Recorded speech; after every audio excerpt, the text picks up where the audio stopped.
Hello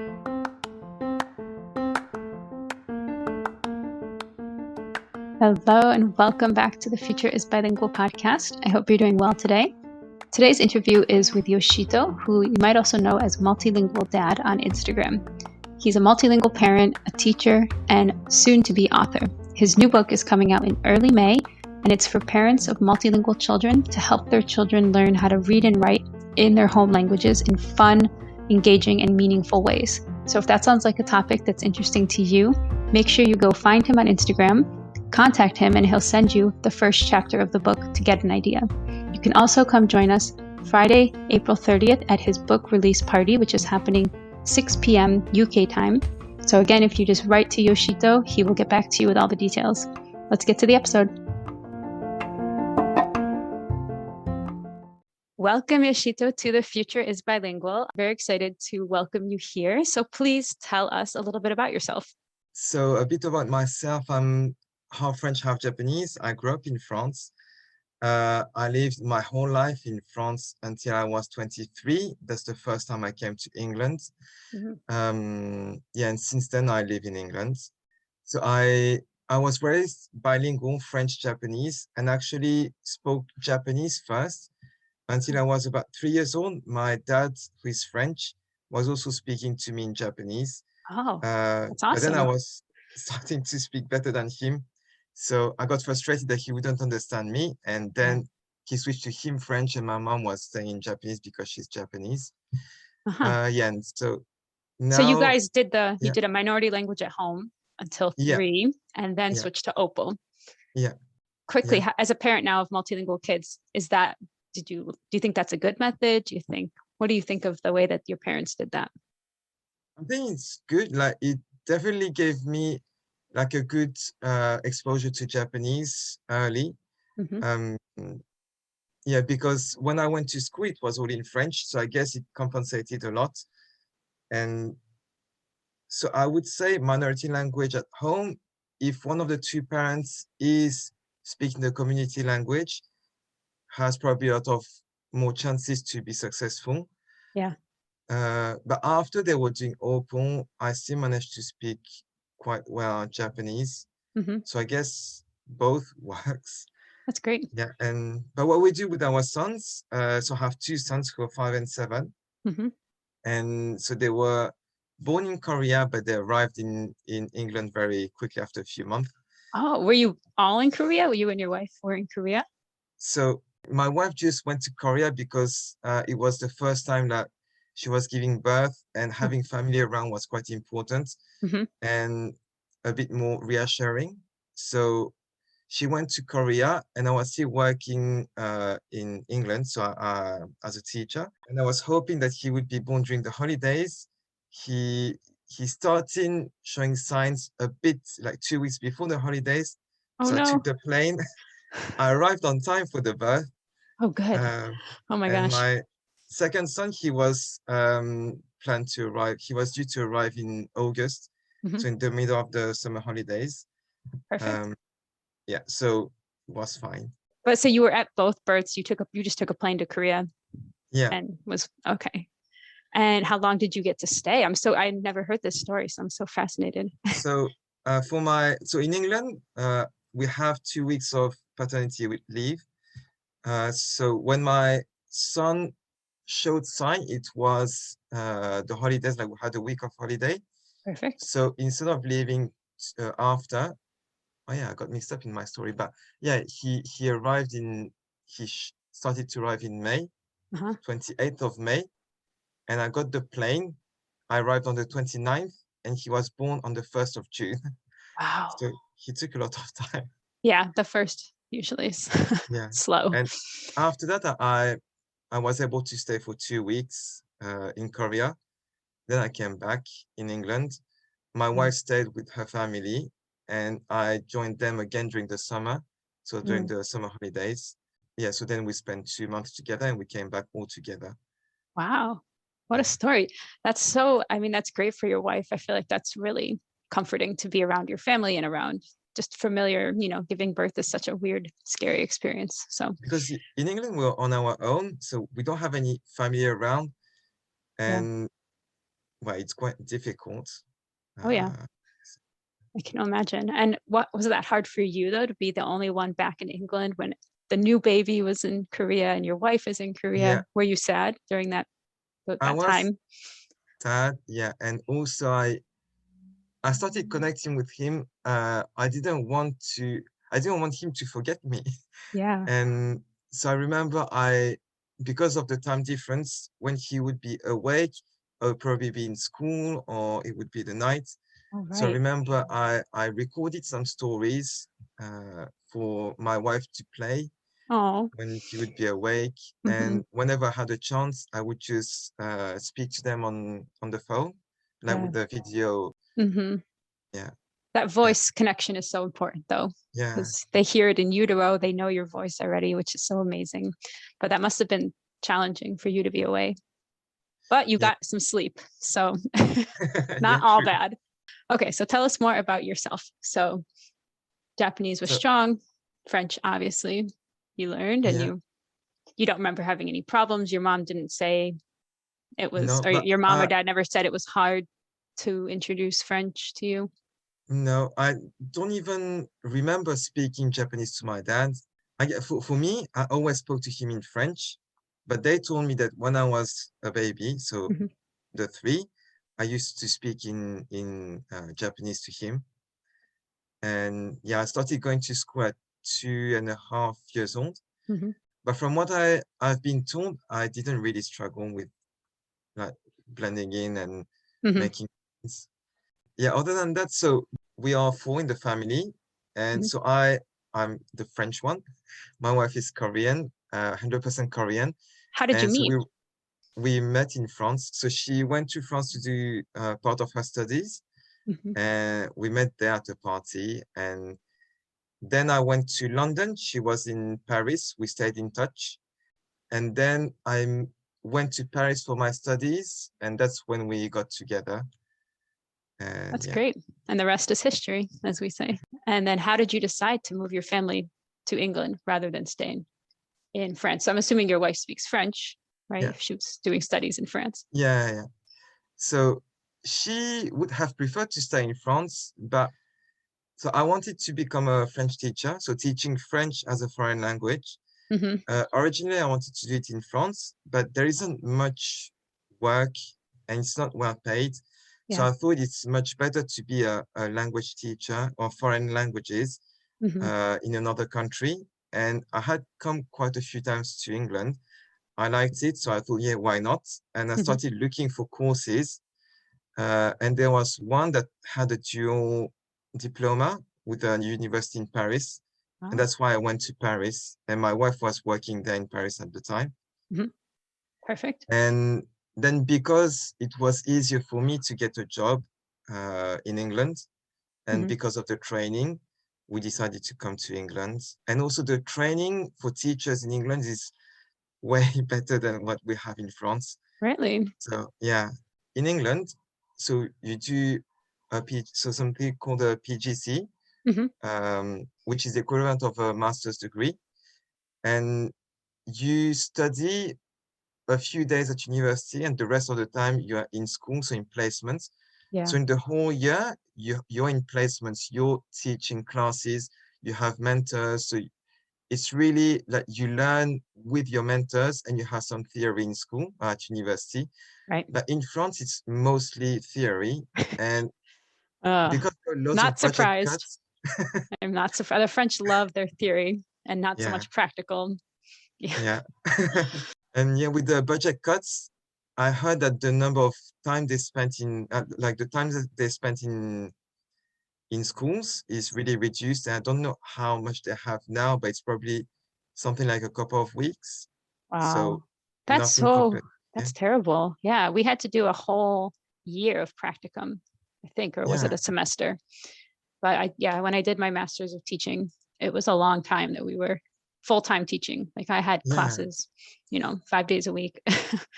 And then yeah. I would just have my night classes at the university for the master's. Oh, at night. Wow. Well, like evening, like, after our Yeah. school gets out really early. Our schools end at 2:15. So like at Ah, 4, 4:30, 5, 6, like those, they would start a little bit later. I think it's super important. We're both Yeah, teachers, so you have to have that experience. If you come to the classroom, you can get over a lot of the stumbling blocks when you're under a mentor, and yeah, there's just you have that whole year of experience, or that whole however long yeah, couple months, versus being done with your master's, thinking you got it. They throw you in the classroom and you're just drowning. You're like, I don't know yeah. what I'm doing here. Because So you might have all the knowledge about your subject, but if you don't know how to deliver it, or exactly. even how to manage a class, it's Mm-hmm. like, I remember so before I decided to train to be a teacher, I was a language assistant, Mm-hmm. and I really liked the class, and I said, can I try to teach? And I had no experience. Mm-hmm. And they say, yeah, the class likes you and it would be great. And I could really feel that even if they were like a really perfect class, when I was trying to deliver, whenever I was speaking, I could feel the connections with the students. And as soon as I stopped, it would drop. Mm-hmm. And I could feel this connection dropping all the time. And that's where I really realized, okay, being a teacher is not just giving knowledge. No. There is a way to do it. Yeah. Yeah. It's so much more than just having knowledge in your head and making a PowerPoint presentation or Yeah. giving a long lecture. So now what do you teach? What is your So I job? teach French and Spanish in a secondary school. Yeah, I've been doing that for about 10 years. Yeah, 10 years. How did you learn Spanish? I learned it. So I first learned it in school for 3 years.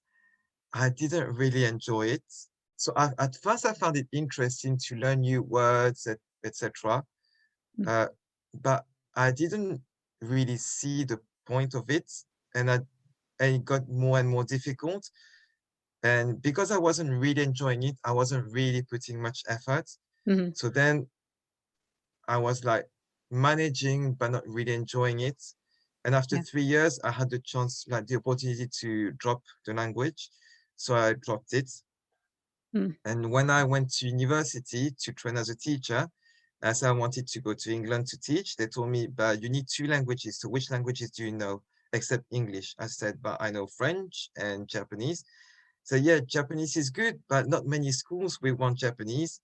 So do you know any other language? And I said, I Mm. did a bit of Spanish in school. So they said, if you do a crash course, Mm-hmm. so they had a partnership with a university. If you do a crash course with this university, we take you on, so on the PGCE course. Nice. So I had a 3 month of intensive Spanish. Mm-hmm. Yeah, and I went to Spain, to Santiago de Compostela. Oh, I really enjoyed it.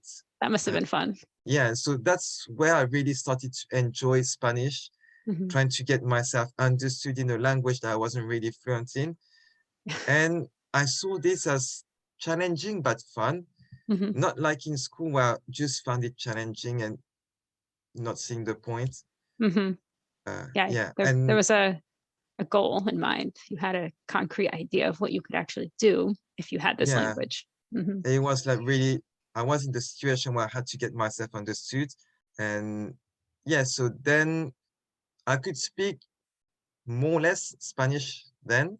Mm-hmm. But then I improved a lot by teaching it as well. So because in class, I really tried to do 100% in Spanish. That's great. So all the things I say in class, I can say them really fluently. So Yeah, whenever I'm observed, people say, wow, you're so fluent in Spanish. And then as soon as we start talking about something else, they realize that, okay, yeah, his Spanish is okay in class, but that's such a funny point, and it's so true. So I also taught French and Spanish for about 5 years at a high school before my daughter was born, and I had a yeah. similar experience where my major was always French. I had actually wanted to do Spanish in high school, and my mom and dad were like, Ah, don't start Spanish. You don't speak French fluently. You're going to get confused. They're very similar. So okay, they yeah. discouraged me from taking Spanish. And then in college, they said, oh, you don't know any Spanish. You can't do a minor. Because I thought, oh, I'll major in French, minor in Spanish. And they said, you have no level. It only counts at the 100 level, not the 0 level for the minor. So I Oh, didn't have wow. time. I wouldn't have had time to fit in all the classes to catch up to get the 6 classes for the minor. So then I couldn't minor in Spanish. So I had this whole long journey of, trying to do Spanish. I still took Spanish at college, but it never counted for anything. Yeah. And then finally, when I went to get jobs, they were like, well, French is good, but we're losing French classes, so we need more Spanish teachers. So Spanish is way more popular in the US, just given the situation, even though we're 5 hours from Montreal and 25 hours from the maybe more. We're like very far from the Texas and Mexico border, but doesn't matter. We have a lot of Spanish immigrants, more than French immigrants. So, or Spanish speaking, I should say, Hispanohablante. Anyway, so I had to do the same thing where I had to, study it to pass the test, to get jobs, because a lot of the jobs are dual language. So French and Spanish, or just Spanish. But that, obviously that wasn't what I was going for. Yeah. So then I had to pass a test. I went to Costa Rica, and then we ended up making that our honeymoon. So I went for 2 weeks by myself, and then my husband met me, and we stayed and we traveled afterwards. But yeah, it was like the same thing. Like, okay, now take a trip, make it real. And I just remember getting to my host family's house and like, oh my God, I have to actually use all these words I didn't really know, like, I don't know, Pello. I mean, I knew them, but like now I have to actually like put them in context and get myself understood by these natives. But yeah, like same as you, like my Spanish is never going to be as strong as my French, just because I've studied it so much longer.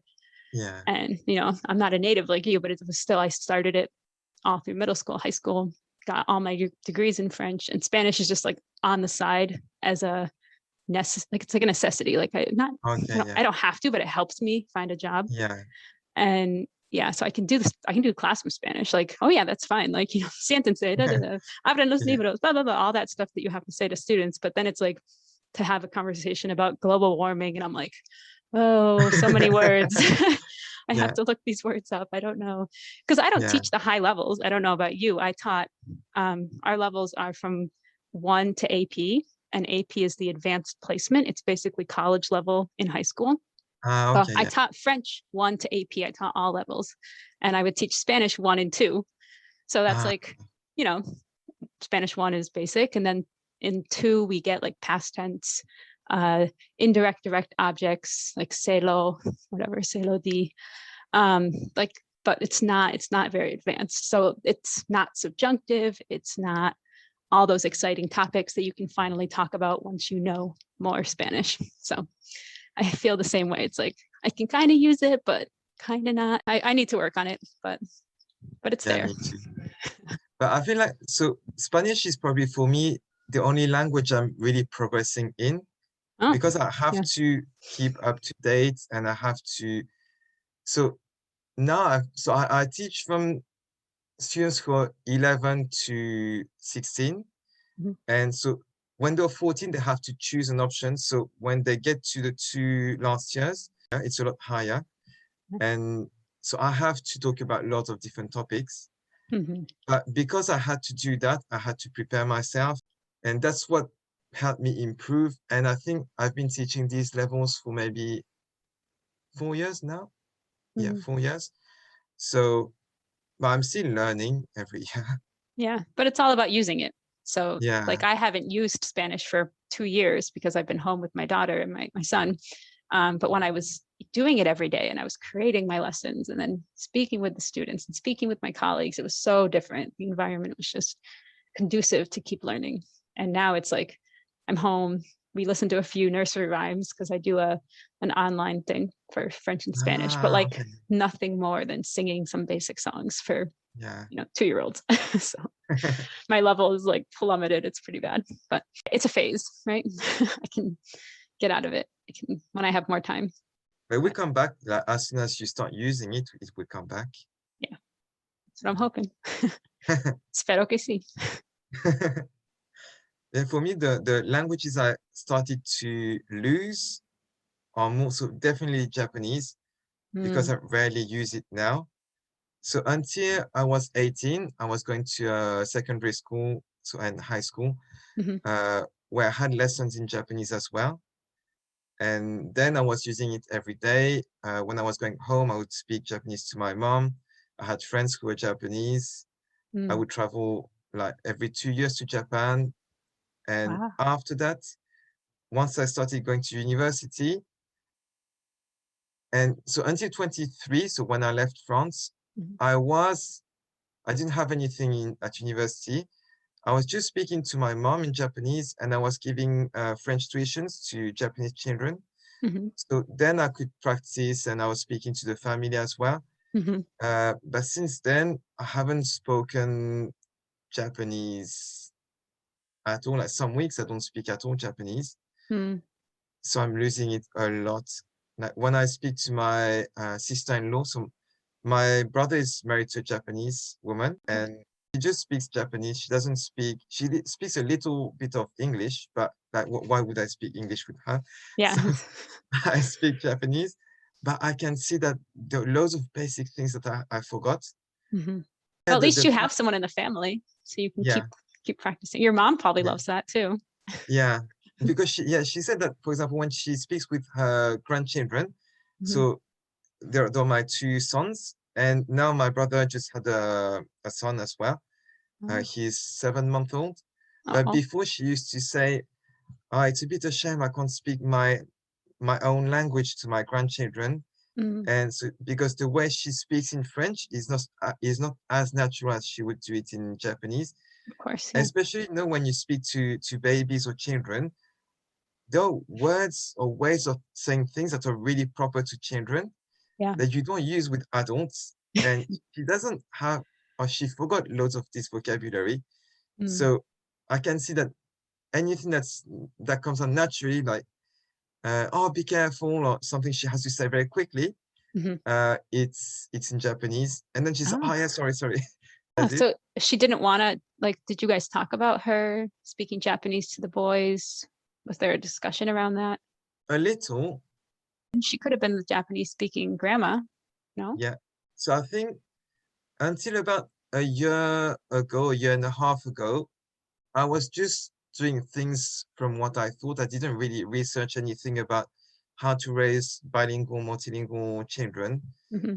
Um, I was just doing it by instinct with my own experience. Mm-hmm. And so one thing I thought was that you have to use one language to speak to your child. You can't teach more than one language. Mm-hmm. And that's what I thought. And so when it came to deciding which language I would speak to my children, it was obvious for me that it would be French because I was much more fluent in French. Mm-hmm. Um, yeah, then when I started looking in different Facebook groups, I started to see that people actually speak different languages, and there are different ways to raise multilingual children. You don't have to have one parent, one language. Yeah. And all these things like became much more clear to me. And so by the time I learned about these things, we had a routine already established, and they know that my mom just speaks French. Mm. So It's they very speak, hard to change when you've already got a yeah, whole routine and the kids are older. It's definitely tough to change. but they know she is Japanese, and so she bought some Japanese books. Mm-hmm. And whenever she comes over, she would read some Japanese stories to them. So she would read and then translate in French. Mm-hmm. And then there are cartoons as well that are Japanese and also dubbed in Korean Oh, that nice. they know. And that, so for example, over Christmas, what we've done is we tried to do as many activities we could together, but at a distance because of COVID. Right. So one of the things we've done is choose a cartoon. So Doraemon is a Japanese cartoon Mm-hmm. that already also exists in Korean. So Ah. my sons would be watching the cartoon in Korean and my mom in Japanese on her side. And then we would comment on it. Uh, and sometimes I would ask my mom, what did they say? I didn't understand because like, it was Oh, in you're Korean. watching the Korean one. Yeah, because I was with my sons. Yeah. So yeah, and so there are a few things like that that they share with my mom that are like about the Japanese culture. Mm-hmm. And I taught them a bit of Japanese as well. I thought my mom, because she said she would have loved to speak her own language to her grandchildren, Mm-hmm. I thought I could just teach them a few words to play a bit in Japanese. So they Mm-hmm. know a few words, but they can't really communicate about everything in Japanese, just Mm-hmm. a few tiny expressions here and there. Yeah, but you've planted seeds. It's never, it's never Yeah, too late to, who knows, maybe they'll want to take off with Japanese later, yeah. you know. That's really the what I had in mind at the beginning. I thought I would speak French to them, but let them know that they're also Japanese, Hmm. and so present them some, like, for example, I talk about cartoons I watched when I was a child, Hmm. when I went to Japan, or my best friend in Japan was doing this, etc. So they hear all these stories, so they know Yeah. that I am partly Japanese and I have Japanese in me as well. Hmm. Uh, and I want to transmit that to them. So not just them thinking they're just Korean and French, but understand that they have some Japanese in them as well. Hmm. So I share stories like we have an ancestor who's a samurai. Oh, So they must love that. yeah, but when I explained that, they didn't know what it was. Hmm. It was a school project originally. They had to find out a story about their families. Hmm. Uh, and so my son asked, so told me, oh, we have to find a story. So, and then he had to embellish it to make it like a legend. I said, you Wow. know what? We have a Japanese samurai, a Japanese ancestor who was a samurai. And he That, said, what's a samurai? So I showed him pictures on yeah. the internet. And he was like, wow, that's so cool. And Yeah, that must have blown his little mind. Oh my gosh. That is really cool. yeah, And yeah, that's definitely stuff that will stay with them, yeah. all of the stories. That's so wonderful. I think, So they're, even if it's not too much about the language, but at least they feel Japanese as well. yeah. And well, there's so much with culture. I mean, Yeah, obviously language and culture are so intertwined, but there's so much cultural knowledge that's not, you can still get it even if you don't speak the language. We talk about yeah, bilingual, but there's also bicultural, multicultural, and you can do a lot of cultural things even not using the language. So they've got that nice mix. All right, tell us more because we didn't, explicitly say what is the situation with your two boys. What sorry. languages? What did they start speaking first? Because you guys have all these languages. So at the beginning, we were just, so my son, so starting with my eldest, he Mhm. wasn't going to school, obviously. So he was Mhm. at home with my wife. So mainly Korean in his environment. And I was here in the evening on the weekend with French. Mhm. So it was minority language at home, so just French and Korean. English was outside, but for a long time he could just say a few things like hello, thank you, Yeah. bye. Um, and then the first time he started to learn about English was in school. Mhm. So English came when he was about 3 years old. And so now his strongest language is English. He started at 3, and I started thinking, okay, his strongest language is starting to become English when he was about 5. Mhm. So it took 2 years, but Yeah. he speaks much better English. And so the way we organize it is that I always speak French. Mhm. My wife speaks French to me, but Korean to the children, Mhm. and they speak back to us in our language. But between them, it's mainly English. But depending on their mood or what they're playing at, it can become French or Korean. That's so Uh, cute. so, for example, like I think if they play things that we play, so they play just with me, for example, Mhm. they tend to do it in French because I guess they have this vocabulary. Yeah. I They're know when they, mimicking what you like, whatever you've said during the game, they're going to mimic what they've heard. yeah. And for Korean, it's when they pretend play robots, etc. Because they Oh, watch a lot of cartoons with robots in Korean. So there is cute. that. It's so Um, funny. You can see the influence. Like, oh yeah, I can tell that they're thinking about this thing because they're using this language. yeah, That's so funny. It's so telling when they have these different kind of spheres, these different domains that Korean is in this part of whatever we're doing during the day, and French is during this part, and English is what they're hearing at school. So if it's a game they heard about at school or a story they read at school, it's just so yeah. fascinating. So yeah, there are lots of things that they tell me in English as well. So for example, when they talk to me about what they've learned in school, it starts Mhm. obviously in English because they don't have the words in French. Right. And and then I try to, in the conversation, to include the French words Mhm. so that they know how to say it in French. but I don't do it systematically. I would say it's just like when it's natural. Mm-hmm. But when I want to say it, and it's more natural for me to say the French word, I say it in French. And I'm sure with time they'll learn it. The more that we speak in that minority language, it's just going to help build the vocabulary and make those connections to all the words. How is it going with your son? So you were saying strongest language is English. Is that for both? So yeah, for both. And so my eldest started school when he was 3. Mm-hmm. And by the time he was 5, it became his strongest language. My youngest started school at about 2, or nursery at 2. Mm-hmm. And so he would have English much more frequently in his environment at a younger age. And by 3, English was his strongest language. Wow. And I don't know if you remember, but I did a short interview with him. Yes, I do. And, it was so great. And he before that, he thought that English was the first language he spoke, and he learned French and Korean afterwards. But I told him, no, you spoke first Korean, and then you had French, and then you had English. Yeah, but his shock. What?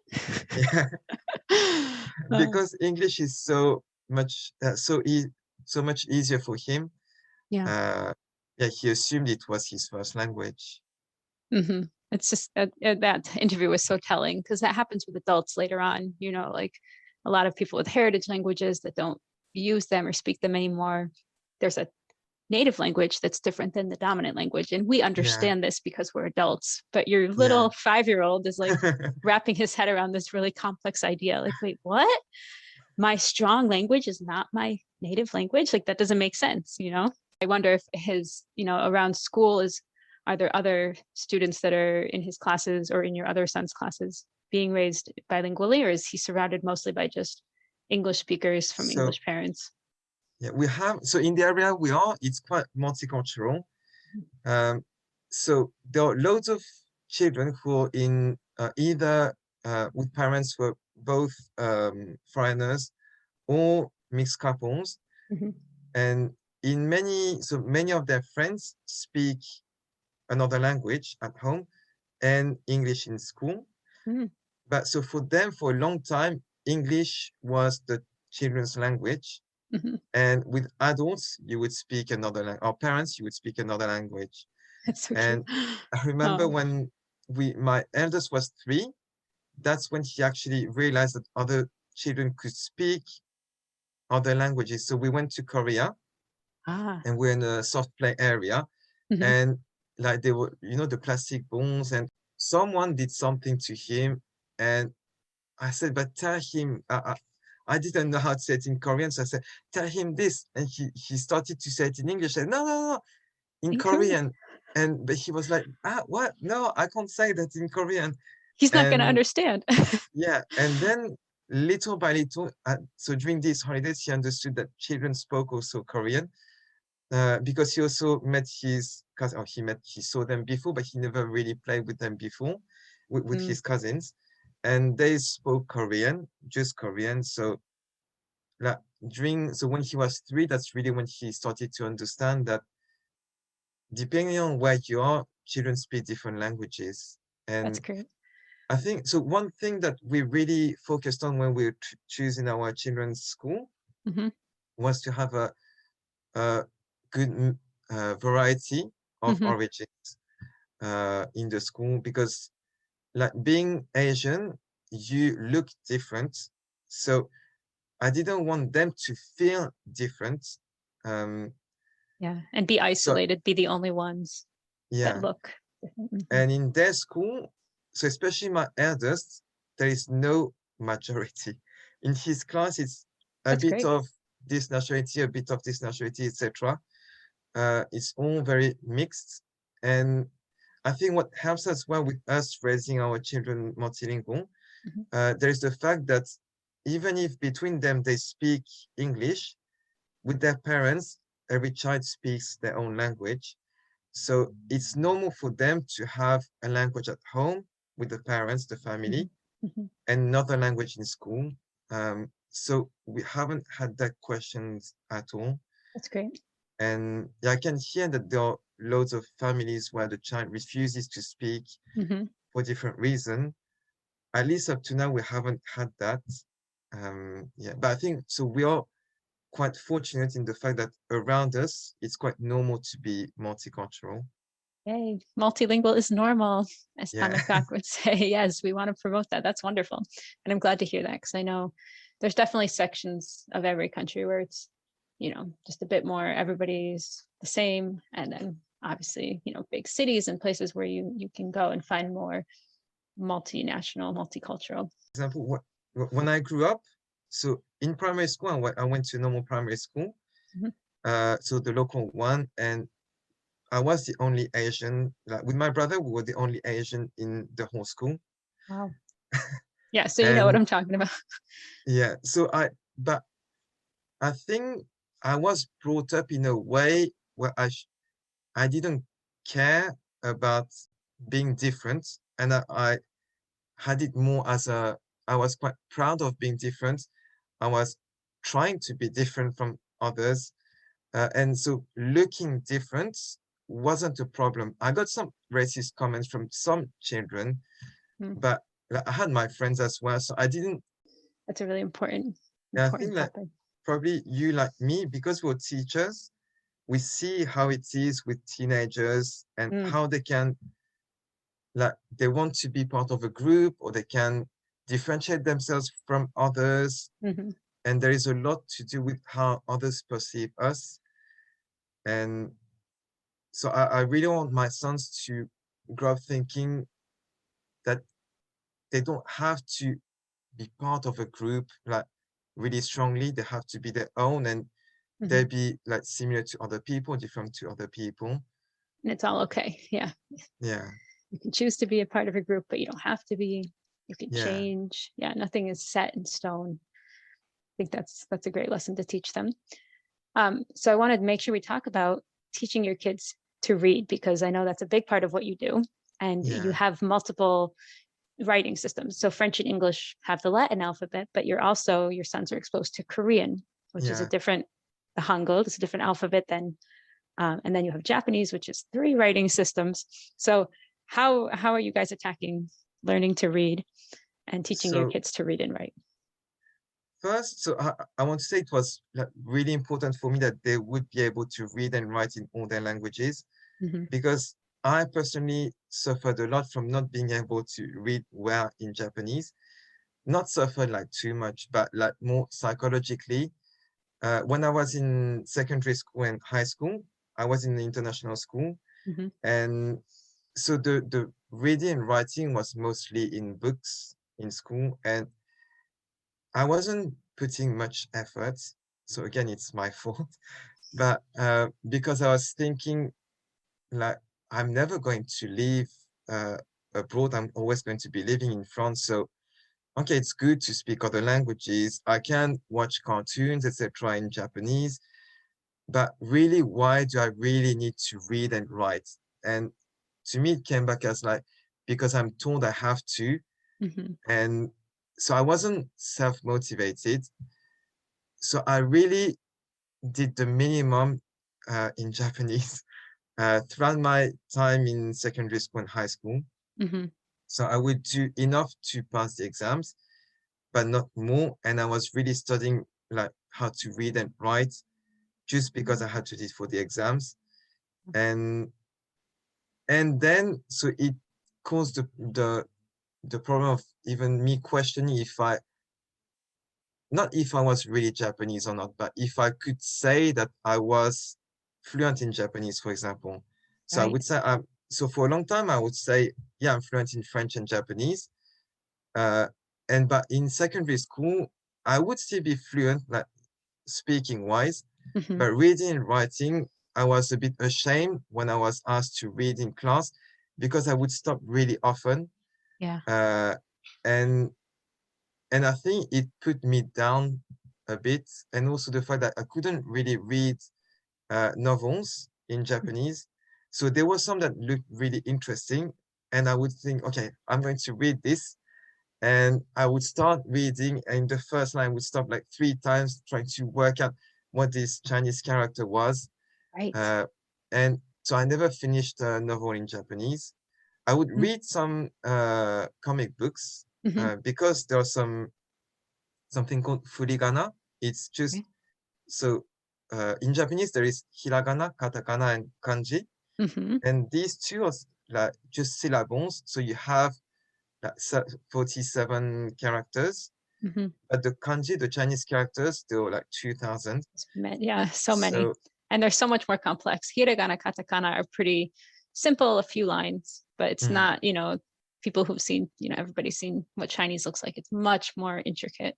Yeah. So in the comic books, they would write next to the kanji in hiragana or katakana how to read it. So I could read that. So but what are those called? I've seen those when I was doing some Japanese. You did Japanese as well? Just a little bit, but I've seen when they give you what it should sound like. What are those called? Furigana. Okay. I didn't know what the name of that was, but that is super helpful.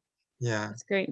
I would read comic books, but I would always think to myself that comic books are like easy, it's for children, but I'm not able to read this. And so in terms of confidence, it impacted me a bit.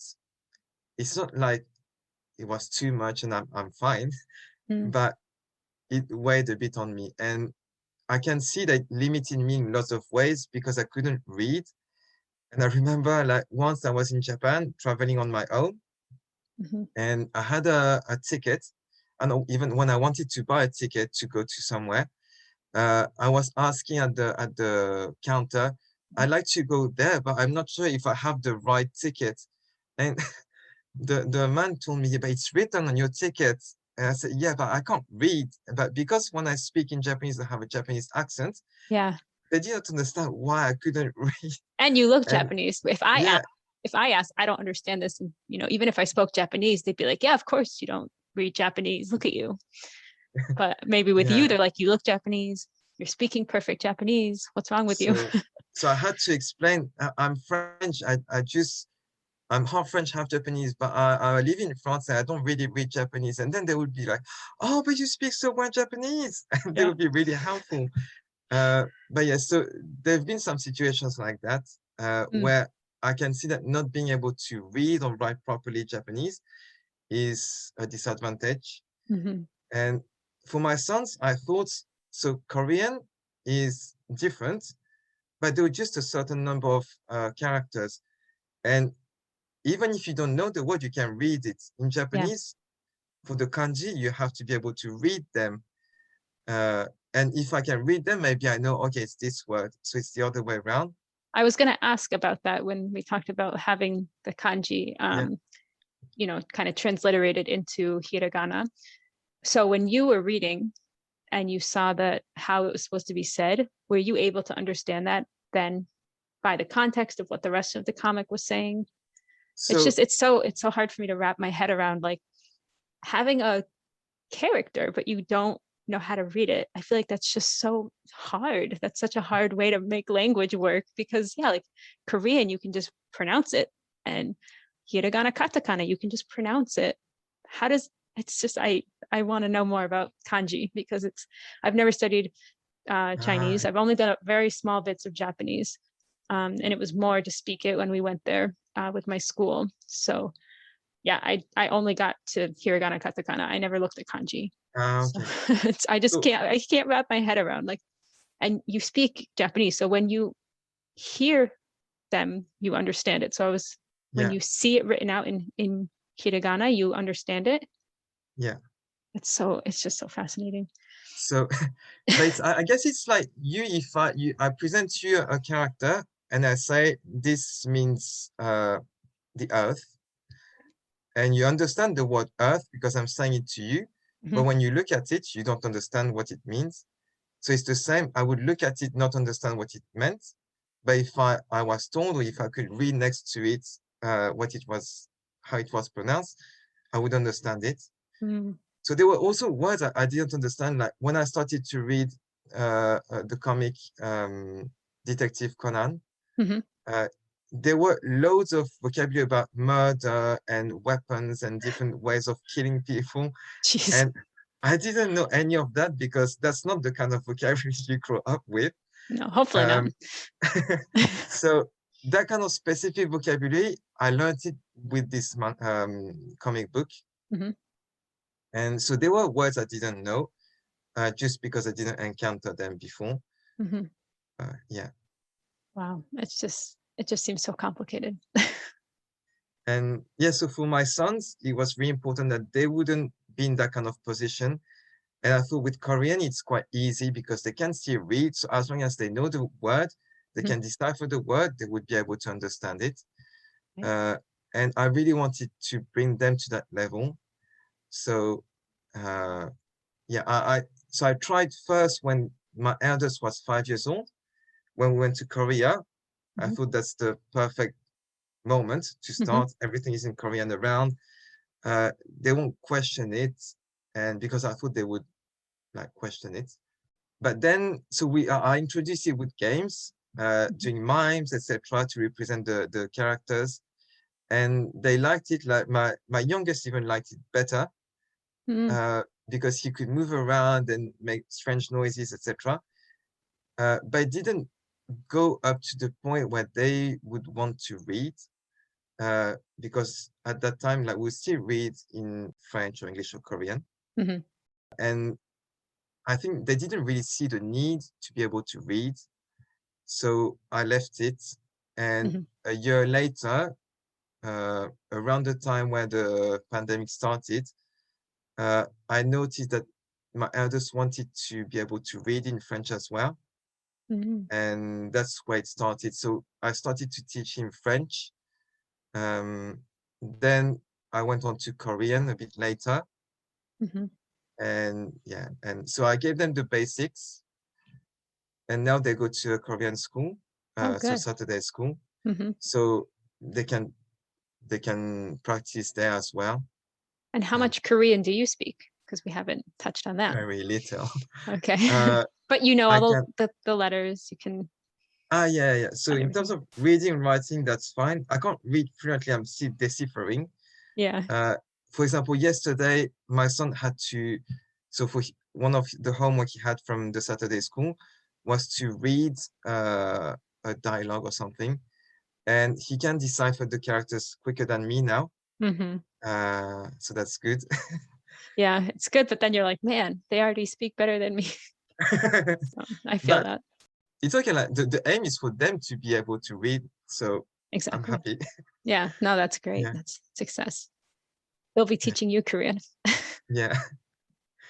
And yeah, they translate for me as well sometimes. So I was trying to read one of the sentences, and it was talking about what is there in your bag? There is this and that and that. And I was trying to, so I was reading it and asking my son, is that a book? Is that a rubber, etc.? And he would say yes or no. And an eraser. We don't say rubber. Yeah, rubber eraser is a condom for us. Okay. Yeah. Okay. Thank you for correcting. Wait, or is it? Yeah, I think so. My dad always joked about that because from South Africa, they use British English. And he asked someone for a rubber in school once and they laughed at him. He was in college. And they were like, why do you need that right now? Good to know. Good to know. And so tell us what has become of this project that started a year ago, teaching your eldest to read. So because when I'm in school, I teach with games. I can see how it engages my students. I just thought about the same thing, but adapted it to my sons who are not learning a foreign language, but who are learning home language, to adapt the different kinds of difficulties there would be. But I mainly taught them to read through games. And so then I started to think as well that I was able to do that because I'm a teacher and I have the experience of being of growing up bilingual and struggling with reading and writing. So all of this combined, and I thought maybe like there would be other people who'd be struggling with the same things, but not necessarily having the experience of being bilingual themselves, or not knowing how to teach, how to read and write. So I decided to write a book where I put a lot of ideas of games, but also talking about the difference between learning to read in a majority language and learning to read in the home language. something I could hand to every parent to say, so you can use this and like it would help you to teach your child to read and write. That's great. So I'm about 2 weeks away from publishing it now. Yay, that's so exciting. And just based on all of your knowledge of different languages, but also languages with different alphabets, how did you include, or did you include anything for those parents that have two different alphabet systems? Yeah, I really wanted to make it something for like everyone, because I know that for some languages, there are loads of resources, others, there's very few.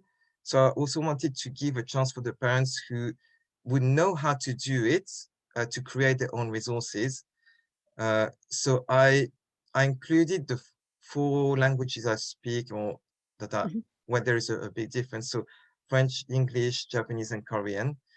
And for some activities, I would explain the activity and say, if you have a writing system that's, for example, syllabic, you could do it that way. If it's like Chinese characters, you could do it that way. And I really tried to explain the aim of the activity. So not just present the activity like you can do this, but why you can do this and what it will help your child to improve on. Right.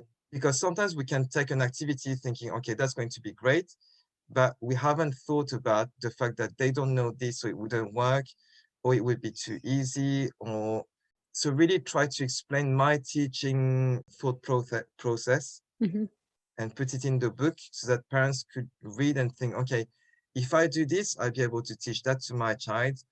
Right. If I'm actually working on this, maybe this activity is better. So trying to give the thinking process with the activity so they can really adapt it to whatever they want to do. Yeah, that makes sense, that parents kind of just teaching them how to adapt it. Because, obviously we can't speak every language. We don't know how it's going to work in, this language with this alphabet.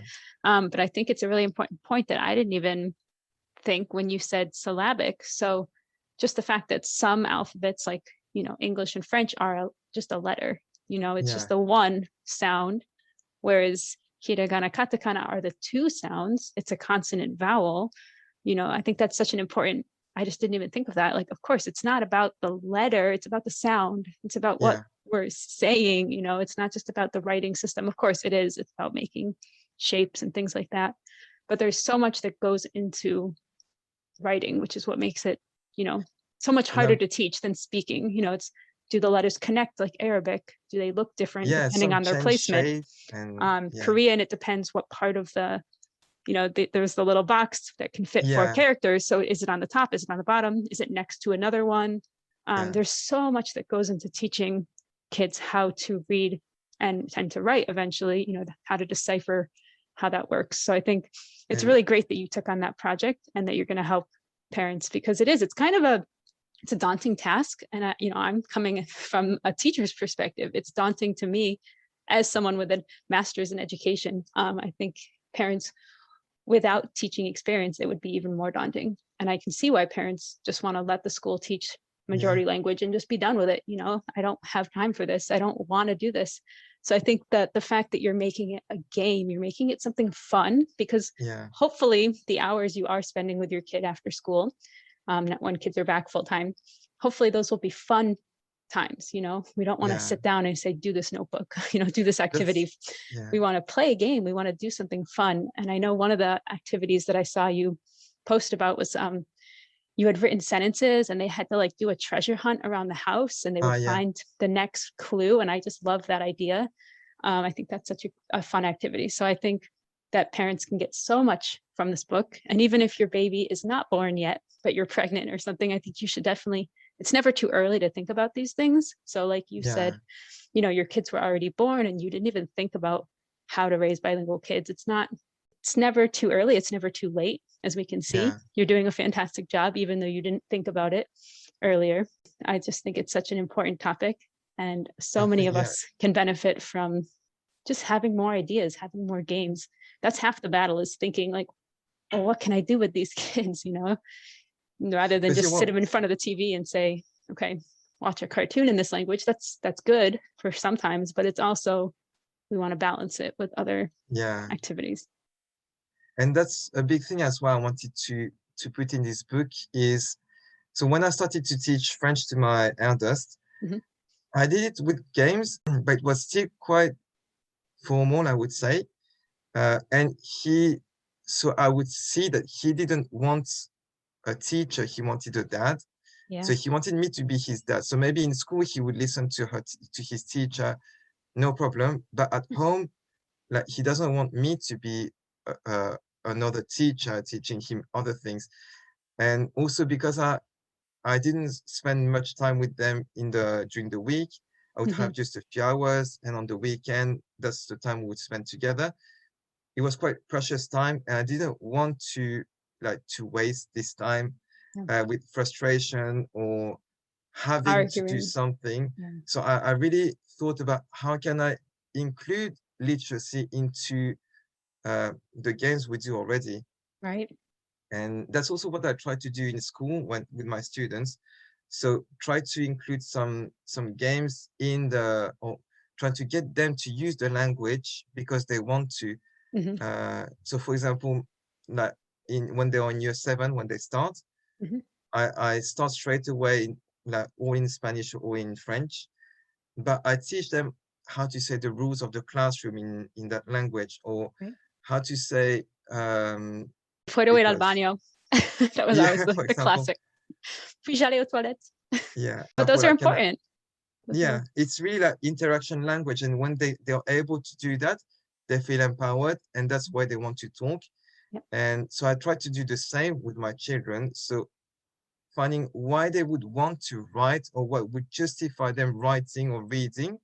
Right. And so that would just be the way to get to the fun part.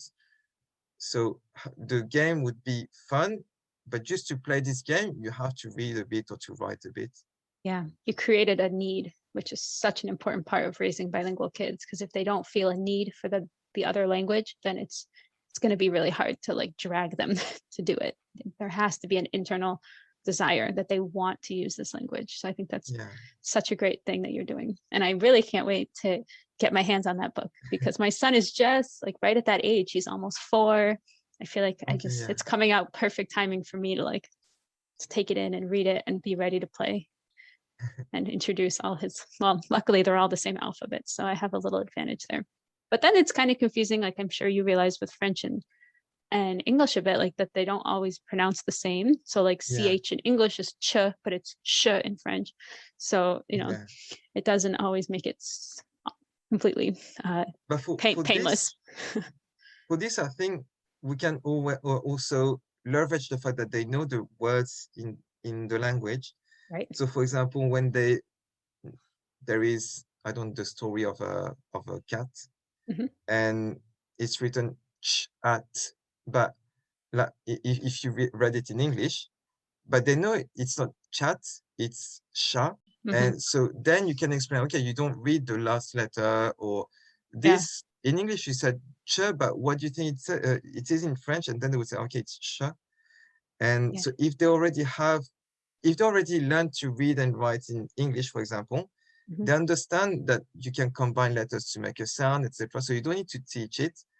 And you just need to say, this is called differently. And I think for bilingual and multilingual children, it's easy to understand that one thing can have 2 names. Right. So one in each language. So it's not so much of a barrier. I think that's important, though, what you said, that they have that strong structure already in like one language. So if they already understand how reading, writing works in one, it's going to be so much easier. And this is the research has shown this as well, that it's just much easier when kids have a strong basis in one language to teach them the second one. There are unfortunately cases of children that never learn to read and write, maybe refugees, things like that. And then it's so much harder when we're trying to teach them their second language to read and write, because they never learned it in their first language. So that having literacy is just, it's a stepping stone that's going to help them with their, further progress in literacy in another language. So that's such an important point. Yeah. All right. Any tips or thing, like obviously this is a resource, but any other resources that you would like to share with bilingual parents, multilingual parents, what would you suggest that they do? So for resources, I haven't used any formal resource so as like textbook or anything because as I said before, I didn't want to leave the literacy in textbooks. I Mm-hmm. wanted to make it part of like their normal lives. But I know for example, for reading and writing, there is this book which is Je suis en CP, Mm. which is actually quite good. It's like little stories about like children going to school, and it's a whole year.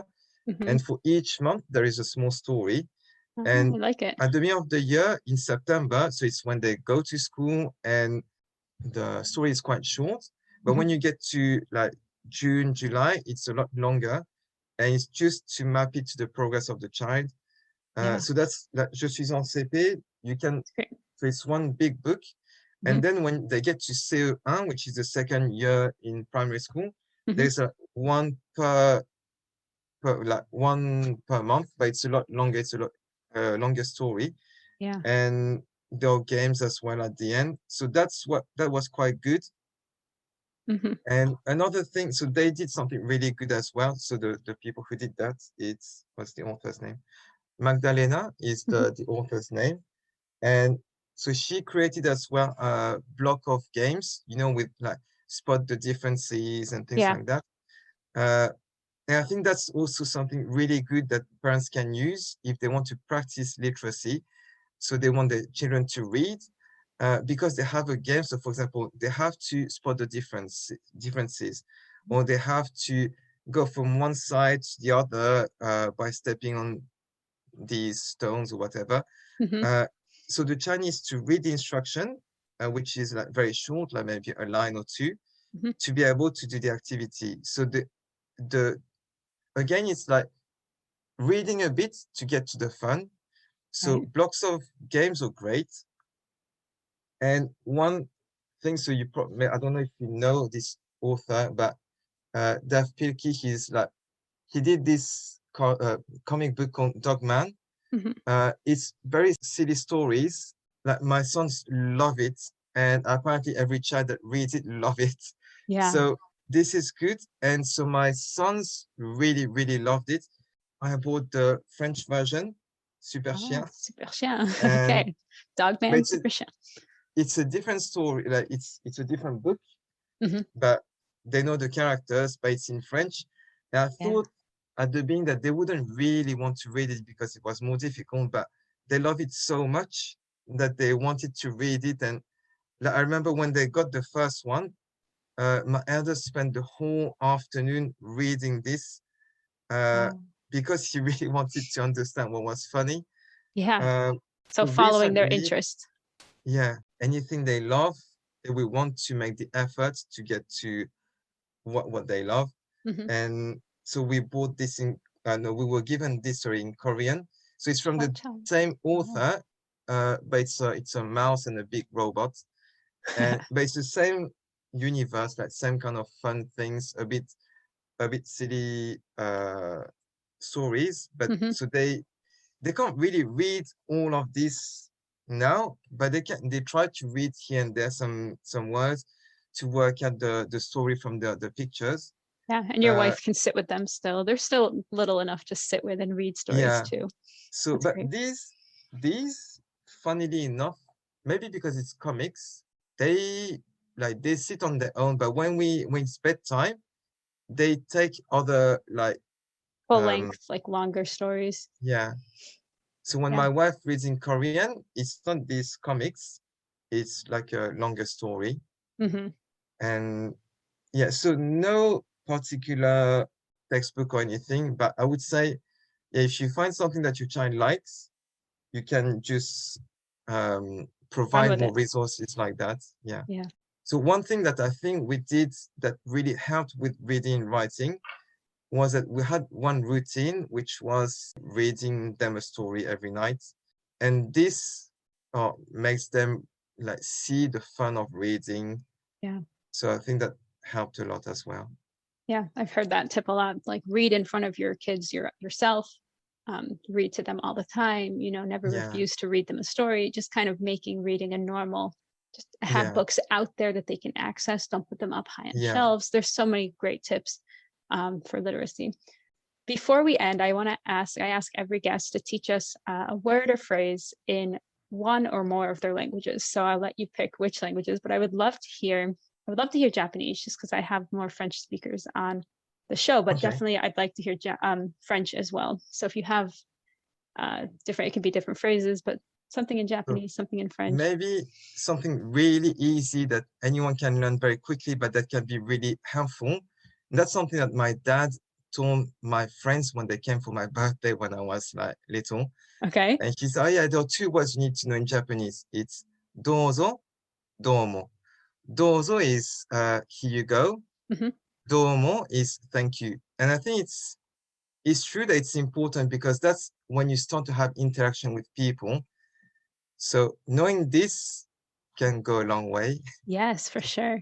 So domo Dozo. is that like thanks? Because I've always Yeah, learned thank you. arigato gozaimasu for Yeah, like thank you, more polite yeah. thank you. It's less formal Hmm. to say domo, but it's fine as well. And this was your friends, so of course they could use domo. And it's Yeah. fine to your father to say domo. Uh, no, I don't think it's natural to say it, but if someone gives me something like another adult Hmm. and I say domo, that's fine. Yeah. Right, but kid to adult, would they maybe say arigato? Would it Yeah. be? I'm just trying to figure out the honorifics. Yeah. Okay, those are really great for Japanese. I always for some reason the phrase that always sticks with me is oishi, oishi Ah, desu. yeah. So whenever we're eating, sometimes I'll just my kids, I'll say like oishi, and they like to pronounce that. And sushi, Oh, everybody yeah. knows sushi. So In Korean, what helped me a lot. So whenever I go to Korea, mm, I don't know many words, but I try to make gestures and be understood. So two words that help me is so ego, so this. this, So yeah, for example, I say ego plus a verb like ego juseyo. you go just Uh, say, I'd like this, please. Give me yeah, this, please. Yeah, that's so and useful. Et so en français, quelque chose. en français, Oui. qu'est-ce qui peut être utile? Qu'est-ce que tu dis souvent à tes enfants? Est-ce qu'il y a une phrase ou quelque chose? Ok, on va dire attends une minute. Ouais, bah, ouais. Attends une minute. So wait Mhm, a minute. mhm. Ou Uh, attendez, si les deux arrivent. yeah, attendez, yeah, Okay, c'est bien. attendez. Attendez. So wait, that's a good one. That is the first expression my mom learned when she went to Israel. Rega Ah, means wait. That's just a really useful phrase because people were yelling at her, wait, wait, wait. ah, And she was like, what are they yelling? She didn't know Hebrew. And she was like, what? And they kept like putting their hand up, like, no, no, no, no. So ah. yeah, wait is a very good phrase. I've been using that one with my kids a lot too. They've learned Yeah, they always attends, want attendez. everything like straight away. So attends. Yeah, attends une minute. Attends une seconde. Attends. Oh, that's great. Well, those are really useful phrases. I really appreciate those. Merci beaucoup. Arigato. Arigato De rien. gozaimasu. I don't know how formal I need to be. Doitashimashite. Wonderful. It was so great to speak with you and finally connect face to face versus just Yeah. on the web and on Instagram. So where can we find you if listeners want to know more about you and they want to find the book? I'll put all the links I can into the show notes, but tell us. So on Instagram, that's where I share the most my ideas and reflections about raising multilingual children Mhm. and reading and writing. So that's multilingual_dad. So multilingual dad. And my book is going to be available on Amazon. And so I guess any Amazon website. Right. And you will But be that's, posting about it on Instagram. yeah. Right. So the release day is going to be on the 1st of May. Woohoo. It's coming up. So yeah, I'm trying to build the website at the moment, but I haven't started yet. It's a Okay. bit frightening me. So Yeah. You'll do it. It'll be great. yeah, Well, we will definitely be looking out for your book. And I hope that, thank if you. parents have any questions, they can talk to you. They can come find me and ask me, how to get in touch with you or if they have any questions. We are both available to talk about it. Yeah. And we wish everybody all the best. We're raising their kids to read, write, speak more than one language. So we are with you on this journey, right? It's not over. Yeah. So thank you so much for being a guest on the podcast. It was really great to speak with you today. Thank you for inviting me. Thank you for your time, and we will be in touch very soon.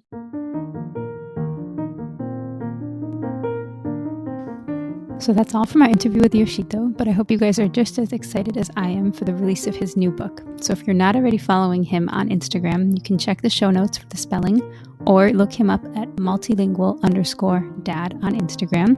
And there you'll get all the information and the newest releases and know what's happening and when you can purchase the book. So please go follow him there and let me know if you have any questions or comments. And as always, please leave a rating and review. That would be so much appreciated if you are enjoying this podcast.